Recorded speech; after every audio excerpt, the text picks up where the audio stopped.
Good morning, everyone, and we welcome you to our Sunday morning roundtable discussion from the Plainfield Christian Science Church Independent.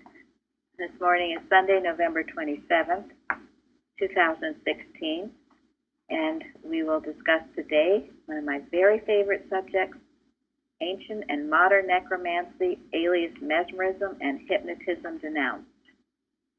The golden text today is Psalm 23:4.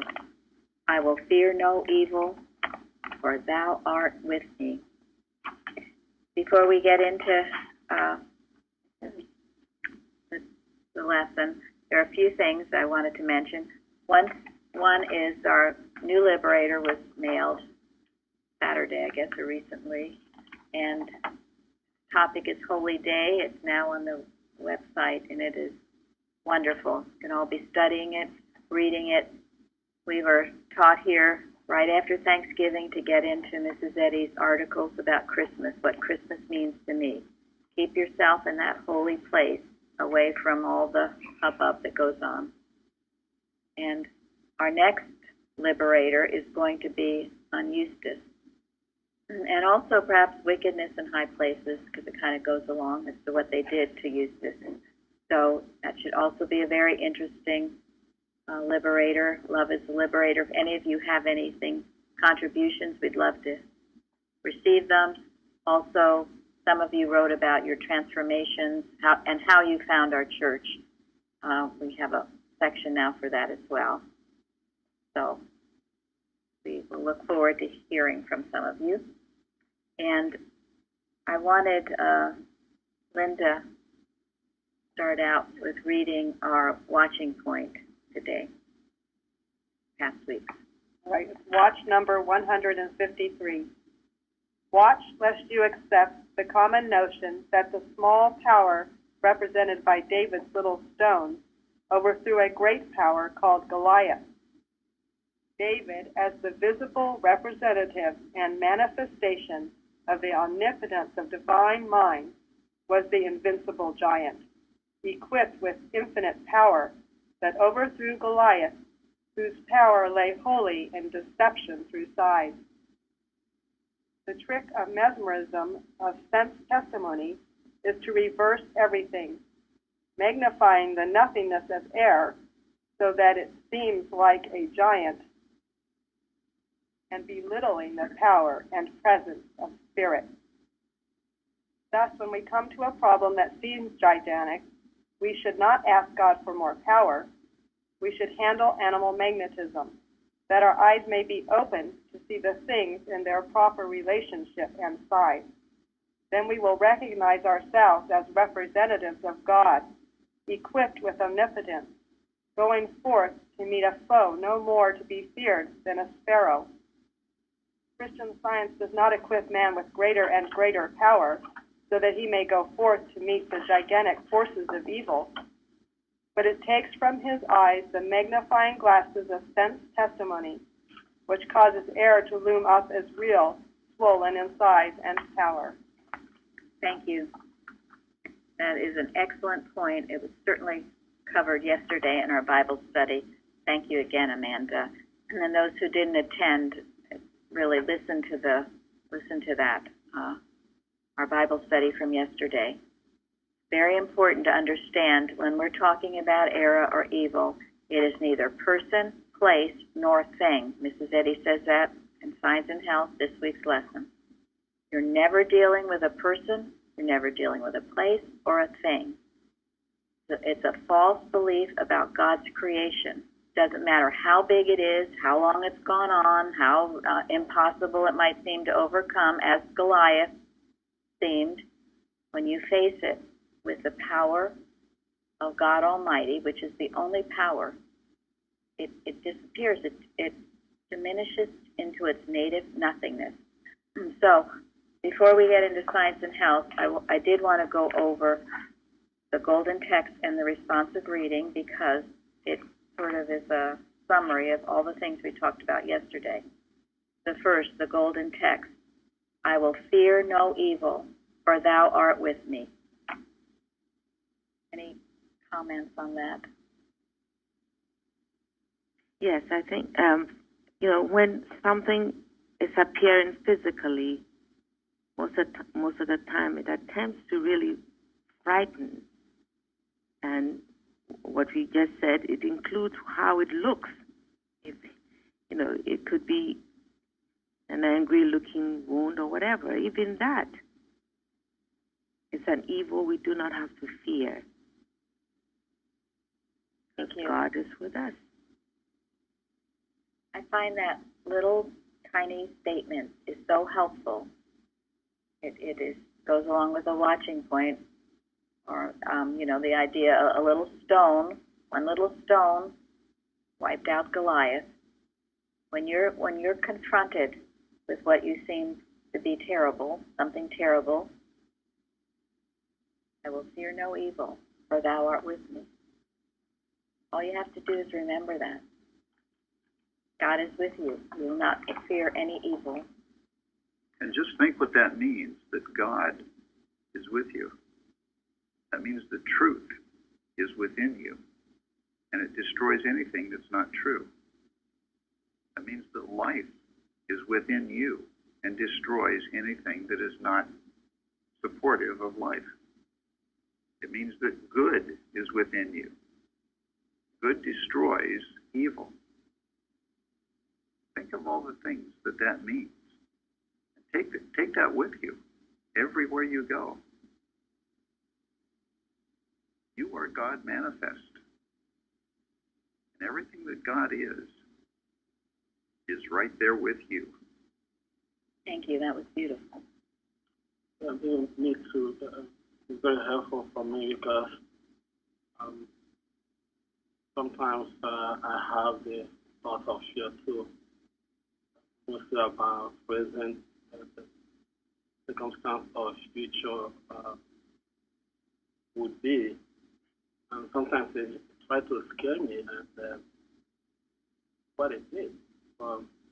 When I read statements like this, many like this in the Bible, that always reassures me about God's protection, His provision also. That's good assurance. Very helpful. It's been very helpful to me. Thank you. This is why we study our Bible in Science and Health. Tom mentioned yesterday about Christian scientists lacking in confidence. Well, we study it and then we live it, and if you do that, you will gain confidence. You couldn't help but. And so many people don't even turn to the Bible at all, and that's why they're on drugs and alcohol and other things. The answers are all right before us. Now, I'd like someone to read the responsive reading. Fairly. Do you have it there? Yes. Seek the Lord and His strength. Seek His face evermore. Remember His marvelous works that He hath done, His wonders and the judgments of His mouth. He hath remembered His covenant forever, the word which He commanded to 1,000 generations, when they were but a few men in number, yea, very few, and strangers in it. He suffered no man to do them wrong. Yea, He reproved kings for their sake, saying, touch not mine anointed, and do my prophets no harm. Give unto the Lord the glory due unto His name. Bring an offering and come before Him. Worship the Lord in the beauty of holiness. Let the heavens be glad, and let the earth rejoice. And let men say among the nations, the Lord reigneth. Thank you.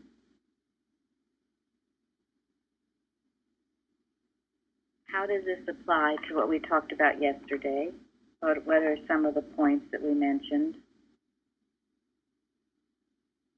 Remember His marvelous works. Yes. One of the recollections that you said, right? Thank you. From that article. Yes. And write them in marble, not in dust. Right. We said yesterday people often write their benefits in dust and their injuries in marble. And so we must switch that and remember our benefits we write in marble and our injuries in dust. They sweep away. We don't remember those. David recollected all the things, all the times God had been with him, and therefore he was ready and equipped to face Goliath. Very important. And he had made a covenant with God, while Goliath had not. Goliath did not have God with him. Therefore, he was nothing to fear. Now, the reason these passages mean so much to me, and I guess to others here, many of these we worked with during our law case. This was what we worked with, these passages.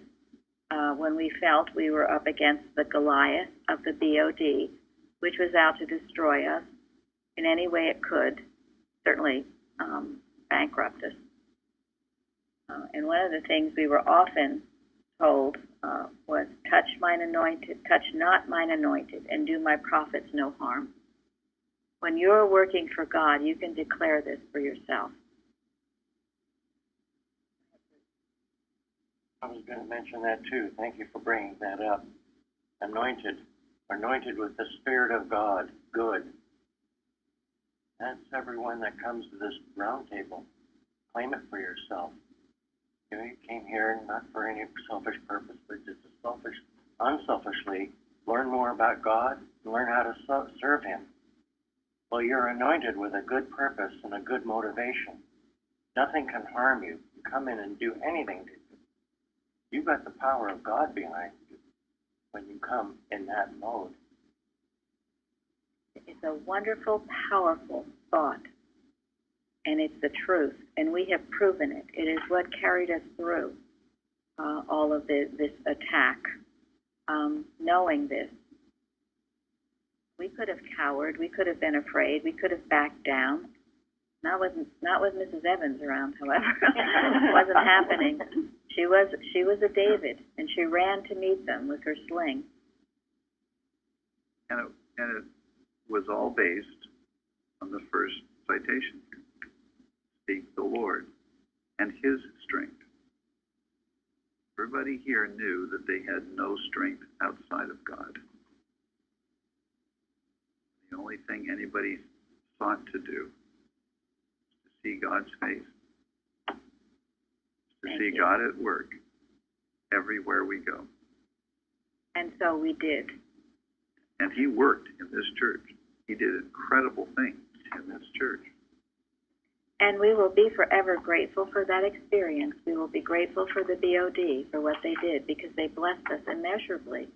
We learned how to watch. We learned how to work correctly. We strengthened in every way. So it was a great blessing. Plus, we were let out of a human organization, the armor, as we talked about yesterday, the armor of human organization, into spiritual organization, which is what Mrs. Eddy intended. It let us out of all of that. And also, we received all of this wonderful, quote, unauthorized, unquote, literature. Of course, Mrs. Eddy never said. All these wonderful books, Carpenter, Bignell Young, Martha Wilcox. That were authorized by God. Authorized by God. And we shed all that armor that we talked about yesterday. And for that, we are very, very grateful and have proven that, as Mrs. Eddy says in Love Your Enemies, we have no enemies. Because all that an, quote, enemy might try to do to you, you will only become more fortified, stronger in God. And that's all that happened.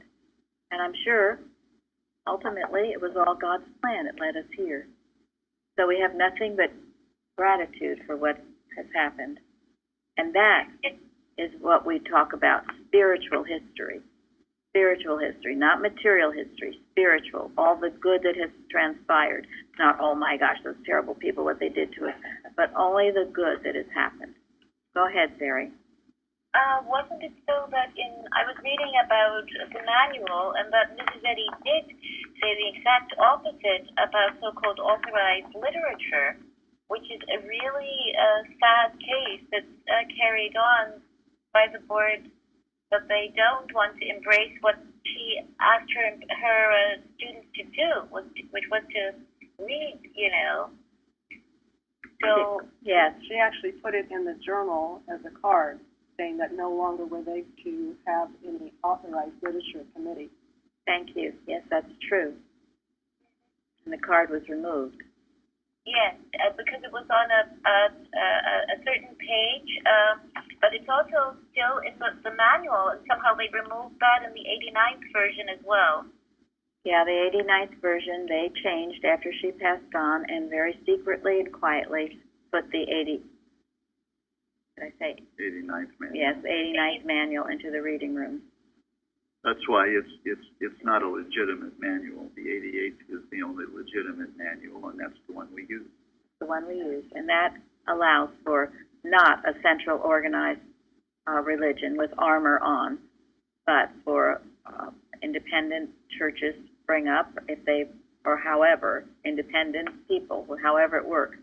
A demonstration, and by their fruits ye shall know them. And if it is of God, it will stand, and if it is not, it will fail. That's how you judge, and that's the only way you can judge. So I'd like now Luann to speak. She wanted to speak yesterday, but didn't, on the Goliath that she's overcome. So Luann? I didn't speak yesterday, and then I ended up being sick. Yeah, and that's what happens when you disobey God. When you're being prompted to do something and you don't, then you don't feel so great. But now she feels great, and she will Tell us about Goliath. tell us. Go ahead. I thought I had to mention that to my practitioner so that I could not be sick today. Well, that's a good thing. Well, I wanted to say yesterday that my Goliath came in the form of my dad when I was growing up, but I think actually it was the lack of moral conscience that was more my Goliath. That I had to overcome that belief that someone would be so consumed with a lack of moral conscience that they would bring harm to me, and I had nothing to fight against them. I was a child at the time, and I had no weapons. I had no God. I wasn't brought up understanding God. So it was a real difficult time in my life.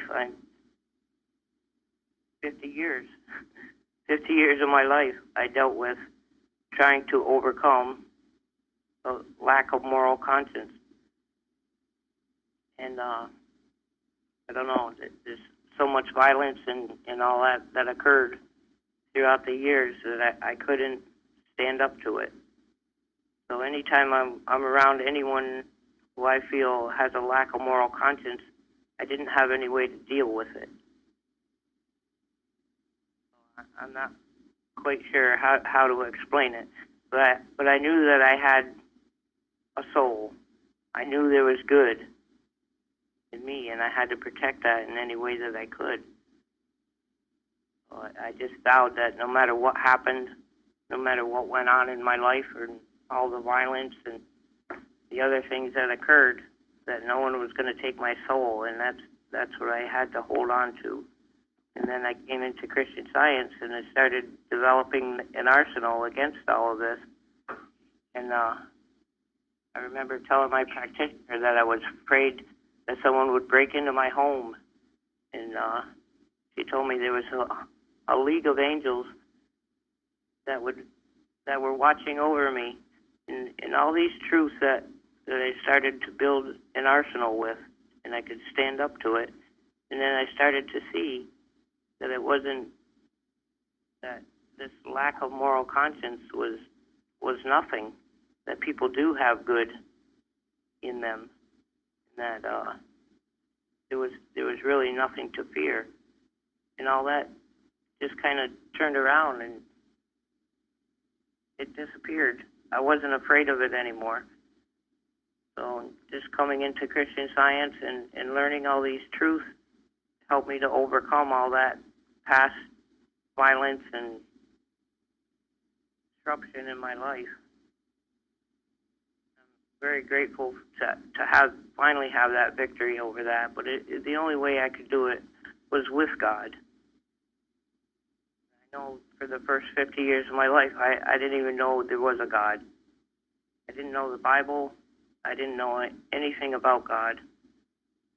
All I had was that there is good. There is love and there is good in the world.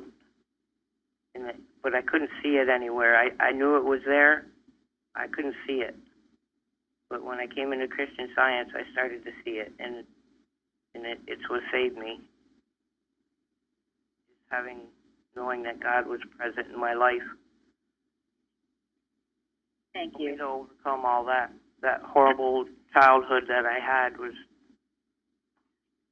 I can't explain how it makes me feel. It's like waking up from a coma. It's and seeing a whole brand new, beautiful world. It's truly amazing, and I don't know. I guess that's all I got to say. Oh, that was absolutely beautiful. Thank you. You'd see why Arrow didn't want you to give it, because that is some story of overcoming Goliath.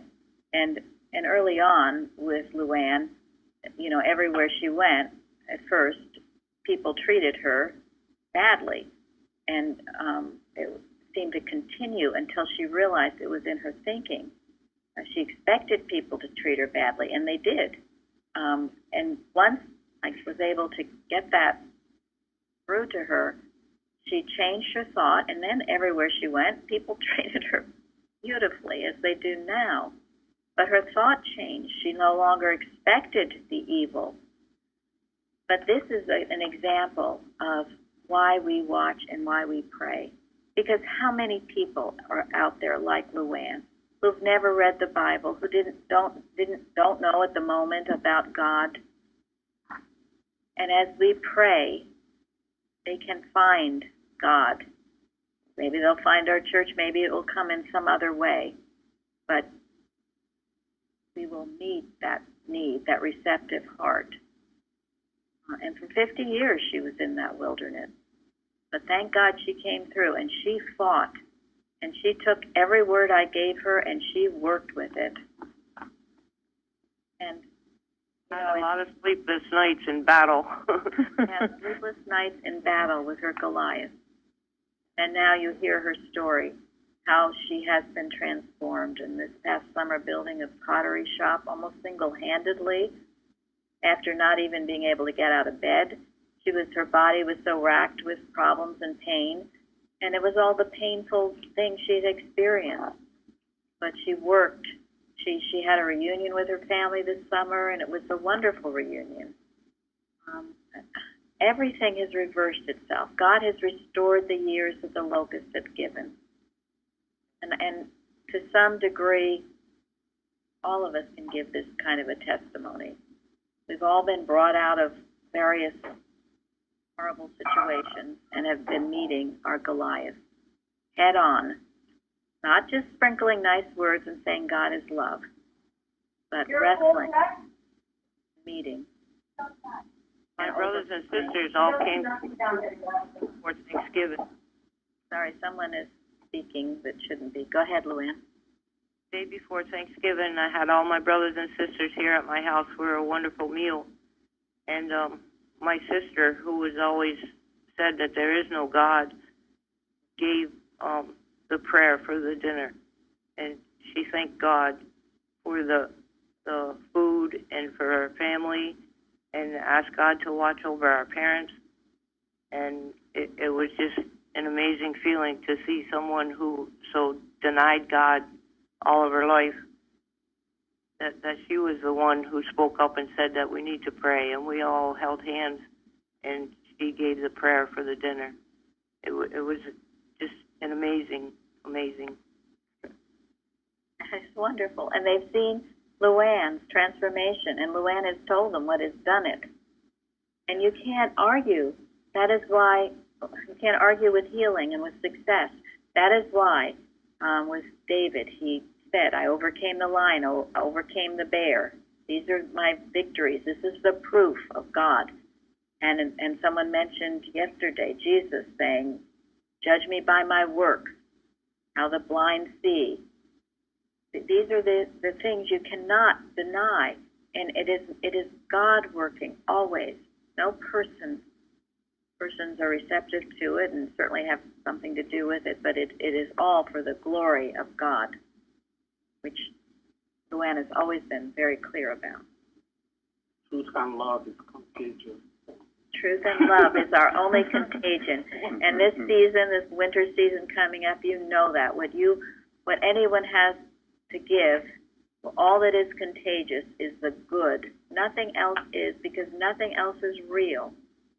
You don't have to fear germs or flu or anything else. Good is contagious. Mrs. Betty says that in her article. You know that and you radiate that. You are an impervious armor against it, which leads me to my next, which is Linda and her forum about armor. This is our Christian warriors' armor. Well, actually, I think Luann spoke beautifully to it, because like her, I had to come out of expecting evil. But what I realized was my armor really was obedience to God and my thinking. And I realized, I thought it had to be, and I liked what Gary said yesterday, it's really faith is simple. Because I kept thinking it had to be really complicated. But it was as simple as just being grateful, joyful, forgiving, having goodwill, being unselfish. And it was the right thinking that was my protection. And I'm very grateful for what I'm learning here, because it's really the Word of God, having the veil lifted so that I could see what it meant and then be able to live it and apply it.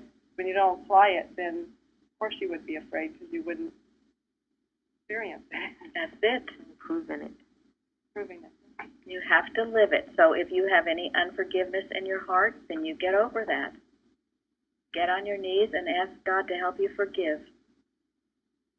Any hatred, envy, jealousy, any of those things. You can't do it superficially. It's got to go deep within you. You've got to really mean it, that you no longer hate so-and-so or resent so-and-so, or you're no longer jealous of so-and-so. Afraid of so-and-so. Or afraid of so-and-so. Going back to the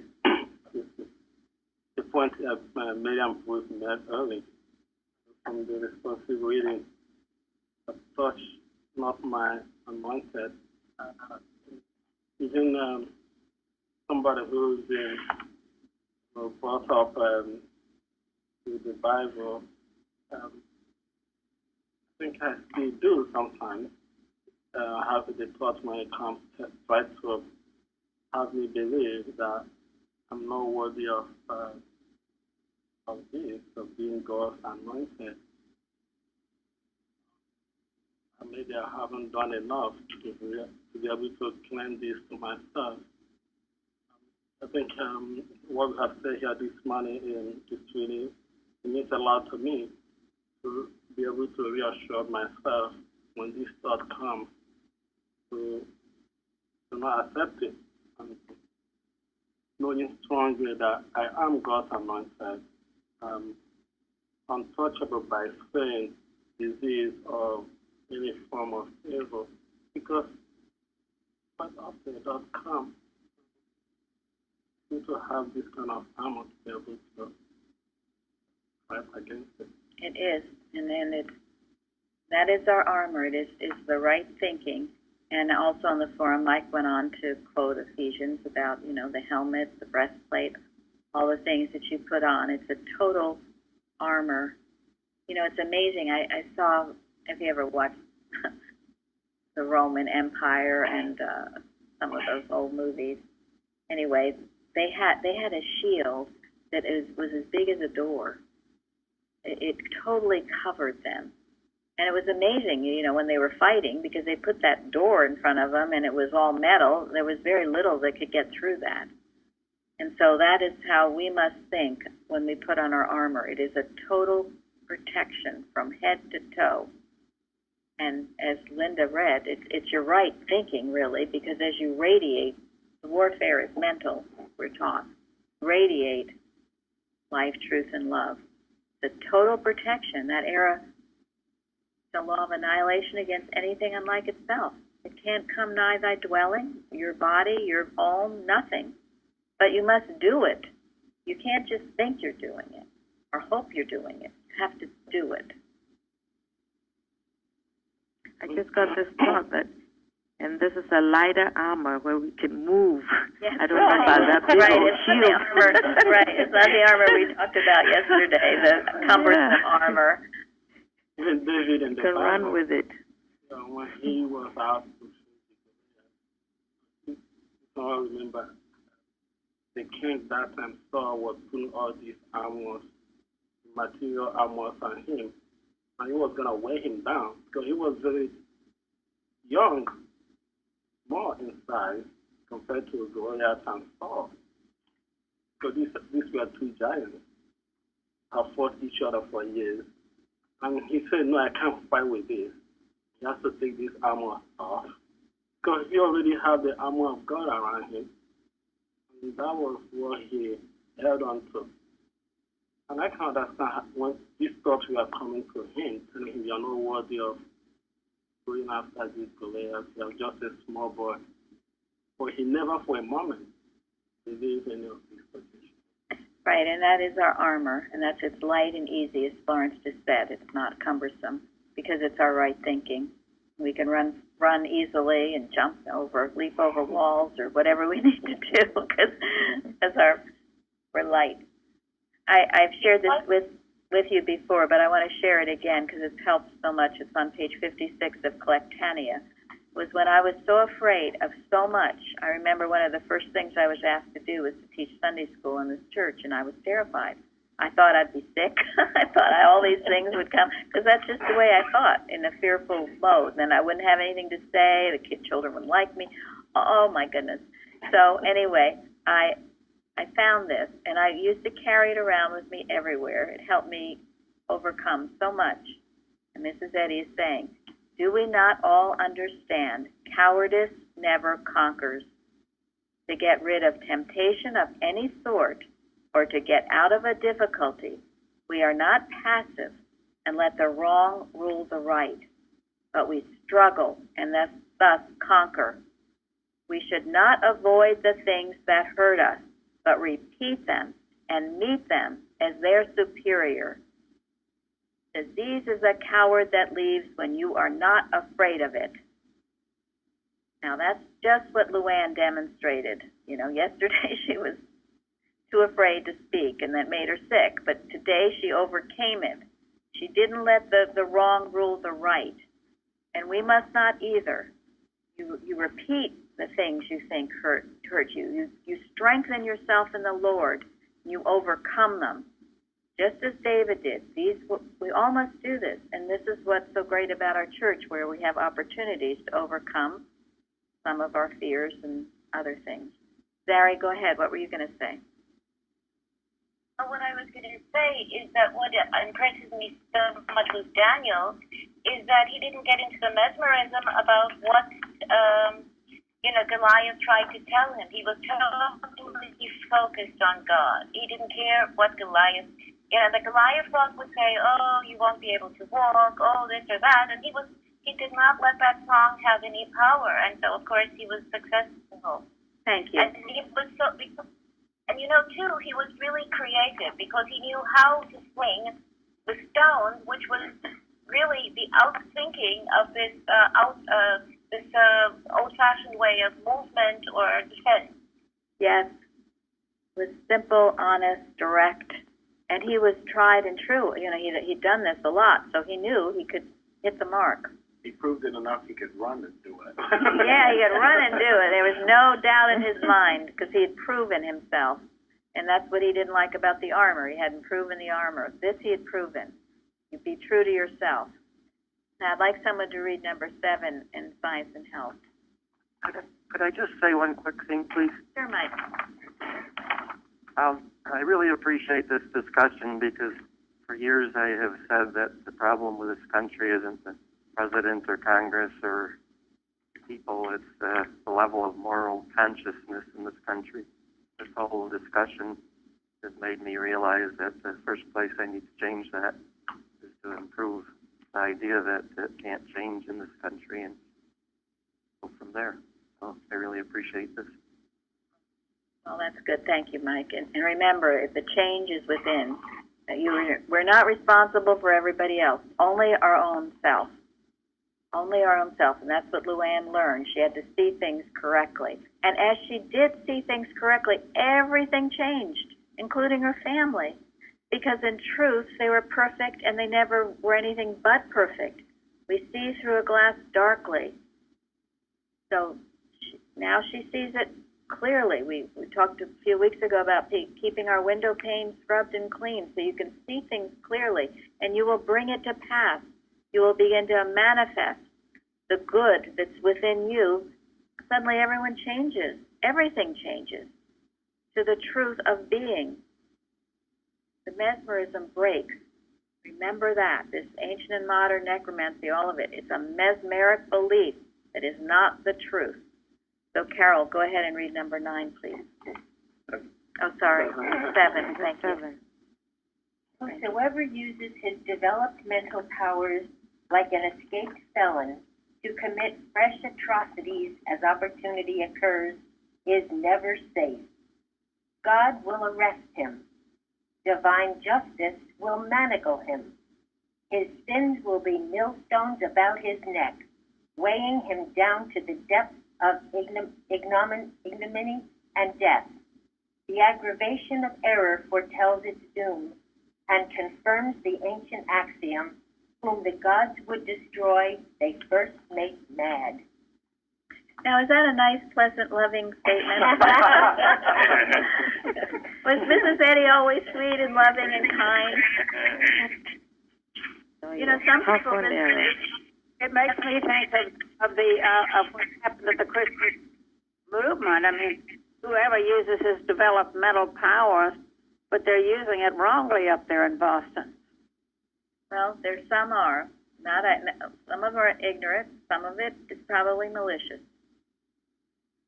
This isn't nice, and we do not have to be nice. You are not nice to error, and this is just one of the statements of Mrs. Eddy that is not nice. Does anyone know what whatever that word is, ignominy means? It's public disgrace, shame, dishonor. Thank you. Public disgrace and shame.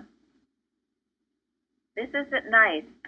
And one of the watch messages, you know, that wonderful one Mrs. Evans gave us years ago, that anyone or anything that would interfere with God's work, we used to say in those days, when the Plainfield Church, I say now, anything, anyone, any person, place, or thing would try to interfere with God's work in our church, our nation, our world, will be cast into a lake of fire and a night without a star. Now, we have every right to do that. Interfering with God's work? Excuse me. Don't you even think about it. And I have no problem saying this with great power and conviction because I know it's true. God does not do it, but they will find themselves in a terrible situation if they cling to that era and claim it as theirs until they stop it. Now, sometimes this makes people squirm because they think, well, maybe that's me.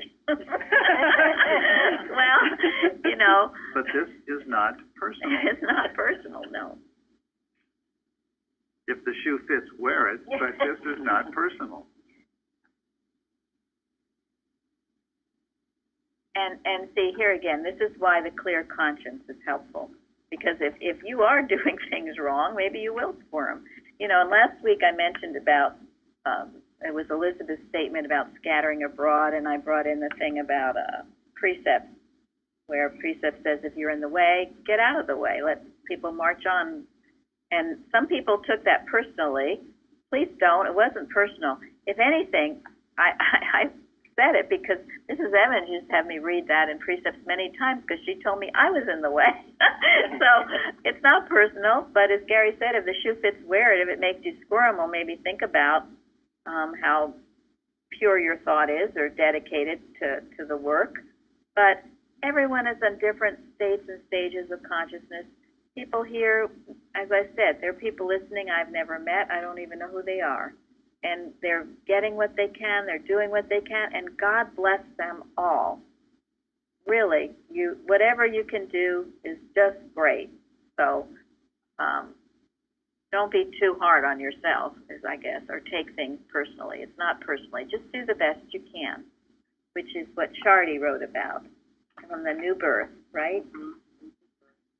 The statement here, it says that physical senses give up their false testimony. They have to. Everything that we learn in this lesson, the false senses must give way. And I'm only 2 years into serious study and being here. But I know that. And then when I found in the new birth where it said it's moment by moment, and you just said it, don't be too hard on yourself, just do it.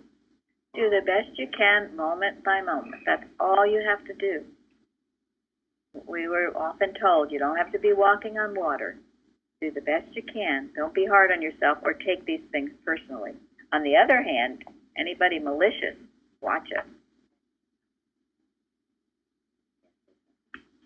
The onion has lots and lots of layers. So as we peel off the layers, be surprised if there are more layers to peel off. You get better to eat them off. That's it. Right. That's Just it. write your victories in marble. Right. Okay, I'd like someone to read. Now just remember about not being nice, okay? Please don't think you always have to be nice. Not when you're dealing with error. No, you don't. Okay, number 9, the second paragraph starting with mankind must learn. Anyone out there? Day, could you read it? Mankind, I read for her. Thank you. Mankind must learn that evil is not power. Its so-called despotism is but a phase of nothingness.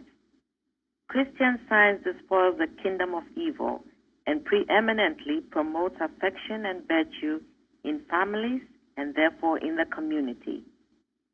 The Apostle Paul refers to the personification of evil as the god of this world and further defines it as dishonesty and craftiness.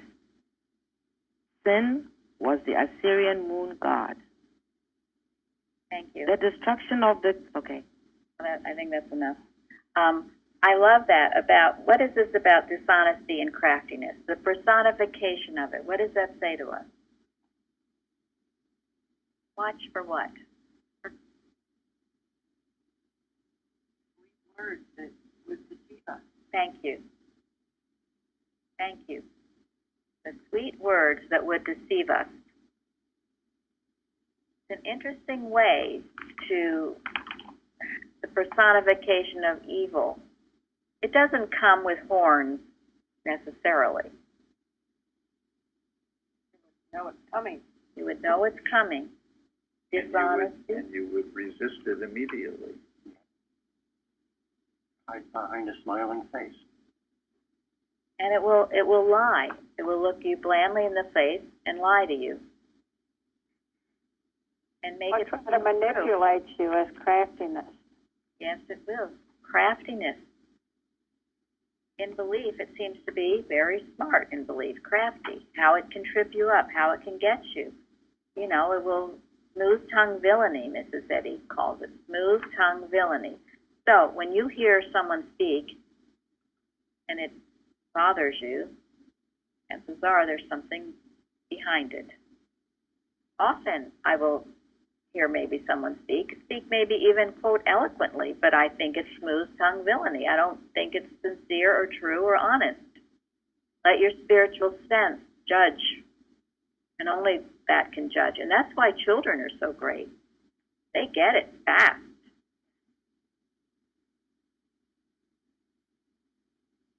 That's how error comes to us, Okay, great. tailor-made, right? I'm sorry, go ahead. First, Florence. No, I said this is how error comes to us tailor-made in a way that we can, if we're not awake, detect it, fly. Yes. Yes. If we are not awake, we will not detect it, and we will become part of the mesmerism, not part of the solution. This is why we keep waking ourselves up over and over. Stay awake. Stay at your post. Do your watch. Yeah, it comes to you first to try to befriend you. It tries to look for a way in to your consciousness. That's why we have to be most alert to those that are closest to us. Go ahead, Zeri. Yeah, something is really cruel. Of course, you get it and you say, okay, that's not something that's so nice, but it's a sugar coating. Or when people always say, oh, you're the one who can put out the fire. And lately I've been contending, because I've been handling a belief, is telling people we all, have that in us. It's not that I put out the fire, it's already put out. Meaning that God is handling this. Because you see, this is how error tries to get us into this idea that we are the ones doing it. Thank you. And that is keeping your humility, which of course is paramount. And David, through all his successes, he maintained his humility. It's quite a balance, because, and we've seen it, the downfall of many who be, great healers who become too controlling or too proud, beginning to think that they've done it. And that leads straight to their downfall. Something you wanted to read? I just came across something where Mrs. Eddy was saying that was quoting exactly what you just said, but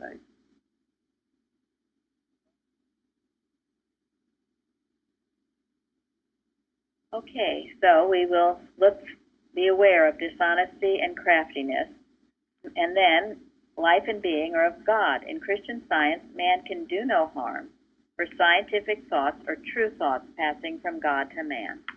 Now, remember that, because many people fear malpractice. Malpractice, why does it have no power? There's no mind for it. Right. It's not of God. Not of God. Mortal mind which doesn't exist. But you need to know it. You can't just say, oh, well, it doesn't exist. If you're feeling malpractice and someone seems to be malpracticing against you, you have to know this truth. Chardy, were you going to read this? Well, yeah, I brought this, and now I know why. It's from Watch's Prayers and Arguments, page 90. There never was a moment when evil was real. There are no mortals who can reflect evil upon the earth, and you must disarm the claim of personality to make room for the dear love which destroys malpractice. There is no mortal that can be touched by malicious minds. God is all. You need not be afraid of anything. Anything you can be afraid of is unreal, and the fear both senseless and useless. Thank you. What page is that? Okay. 90. Page 90, okay. That's good. That's it. Because amongst the bogus scientists, there's a lot of whisperings about malpractice. He died because of malpractice. Well, we'd all be dead if there so if malpractice were real and if death were real, we would all be dead. We'd all be dead. But so therefore, you meet it by knowing it's nothingness. But you do meet it. You don't ignore it. You don't make a huge deal over it. But you say, okay, this seems to be operating, and I will know the truth about it. And it's not real. It can't affect me, and I cannot hate anyone or be afraid of anyone. Okay, it goes on. We should not stand aghast at nothingness. And remember, when error confronts you, withhold not the rebuke or the explanation which destroys error. Most important, because if you don't do that, you can be mesmerized by it. This is being active and awake. So I'm going to end today. This is from the Blue Book on page 11, Mrs. Eddy speaking, September 8, 1903. We are all drunk without wine in the senses. Sleep is one of its phases, and spirit will compel us sometime to give it up. False gods, etc. must go, cannot enter the kingdom. Each has this work to do. The teaching should be more in the line of showing the student how to overcome evil than by cramming with letter, smoothing over, making things pleasant, and taking the money. There must always be the cross before the crown. The cross cannot be smoothed over. It is the plucking out of the eye and the cutting off of the hand. A student of science and health who has the spirit, when he goes to a patient, does not know the letter to gabble over, and is better off than to be filled with the letter and not the spirit. Each one must work out of matter, for it is wrong in every way, from the hair on the head to the toe. If I were teaching a class now, and there was one in it who would get angry if I rebuked her before the others, her pride would not let her receive it. I would tell her to go walk out of the class, for such a one would not be ready to help others out of the same difficulty. There is no power in evil, the reverse is true. God is the power, he is infinite. Then your work is the Christ's power against nothingness. Hold there, know it, and there is nothing else. Know it with such power, for what else is there? Nothing. Then the work is done. God did it. Science does not ameliorate error, it destroys it. So, a lot of good things to think about from our leader. All right, so thank you all for all attending today, all your contributions, all your faithfulness, greatly appreciated. You are all loved of God and all anointed by the Father in this work. So go on now and have a wonderful service, the power and glory of God with us. Amen. Thank you. Thank you. Amen. Thank you. Thanks, Mary Nuta.